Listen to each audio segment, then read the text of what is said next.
चालली पंढरपूरला. आता वारकरी सगळे निघालेत पंढरपूरच्या दिशेने. चला तर मग पाहूया विठ्ठल नामाचा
सगळे वारकरी निघाले आनंदाने पंढरीच्या वारीला.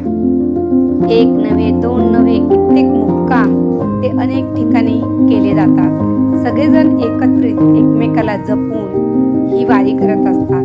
यामध्ये छान टाळ्या, टाळ, मृदुंग तसेच फुगड्या आणि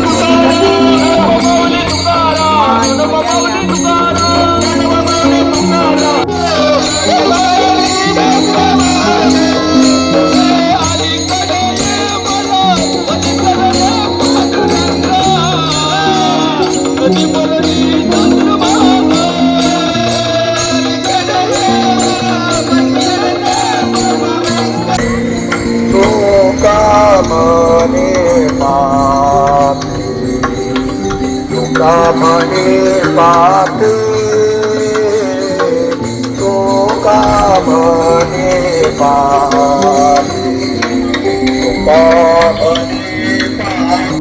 पाहिलं तुम्ही या वारकऱ्यांचा ओसंडून पाहिलेला आनंद. खरं तर या क्षणी घरची आठवण सुद्धा येत नाही असं वाहून घेतलेलं असतं पांडुरंगाच्या सेवेमध्ये.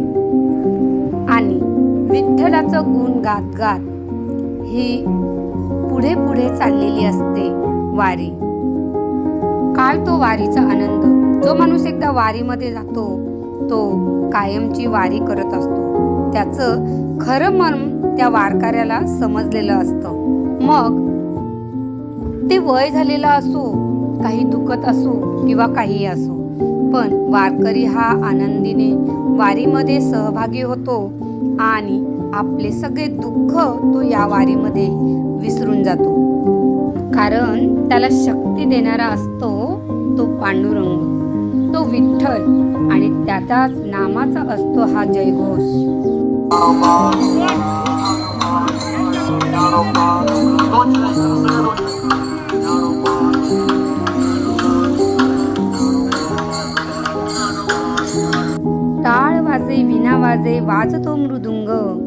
पैंजनाच्या तालावर नाचतो श्रीरंग, त्याप्रमाणे या टाळेच्या नादावर, या मृदुंगाच्या तालावर हा वारकरी नाचत असतो, फुगड्या घालत असतो आणि आपला आनंद भरभरून तो व्यक्त करत असतो.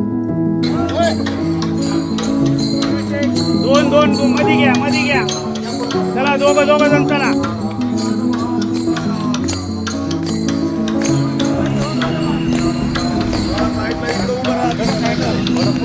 विदुराच्या पक्षी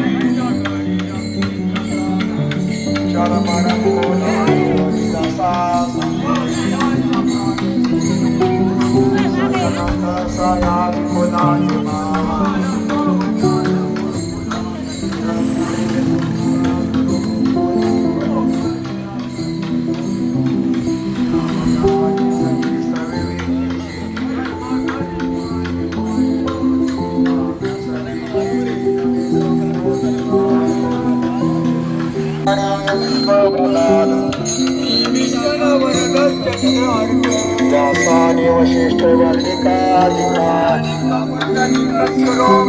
शुकाधिक योगी रंगदार आणि तीव्र शीतल देवाधरा पवित्रते पावन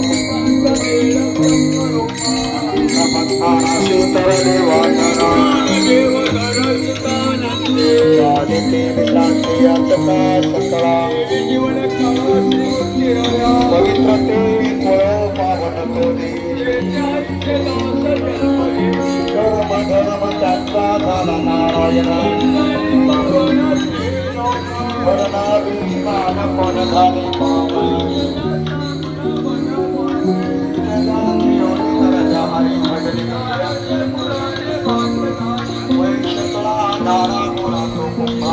मज जानाचे विस्तार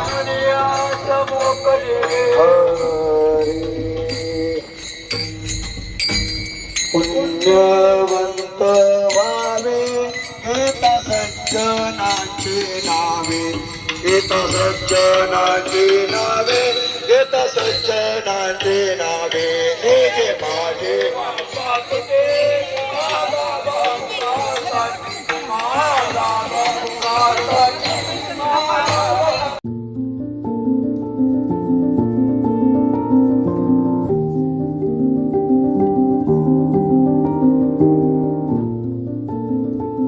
रामकृष्ण हरी, जय जय रामकृष्ण हरी असा हरिनामाचा गजर करत चाललेले हे सगळे वारकरी, त्यांचा एवढा लांबून केलेला प्रवास आणि विठ्ठलाची होणाऱ्या भेटीची आतुरता, ही सर्व शक्ती त्यांच्यामध्ये देणारा तो विठ्ठल.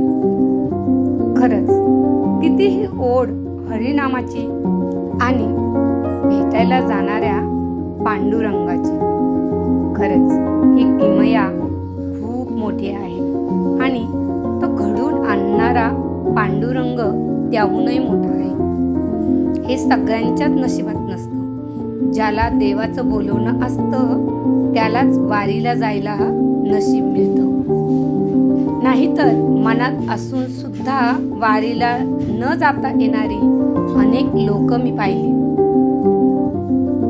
आणि या वारीचा आनंद घेणारे अनेक माझे नातेवाईक, माझी आई, माझे सासरची लोक, माझ्या माहेरची लोक, सगळ्यांनाच या पांडुरंगाची आतुरतेने लागलेली ओढ या व्हिडिओमधून आपल्याला पाहायला मिळते. असेच व्हिडिओ जर तुम्हाला आवडले असेल तर शेअर करा, सबस्क्राईब करा, लाईक करा आणि एक कमेंट करायला विसरू नका. रामकृष्ण हरी. पुन्हा भेटूया अशाच धार्मिक आणि छान छान ब्लॉगमध्ये भेटूया. तोपर्यंत सर्वांना मनापासून धन्यवाद. रामकृष्ण हरी.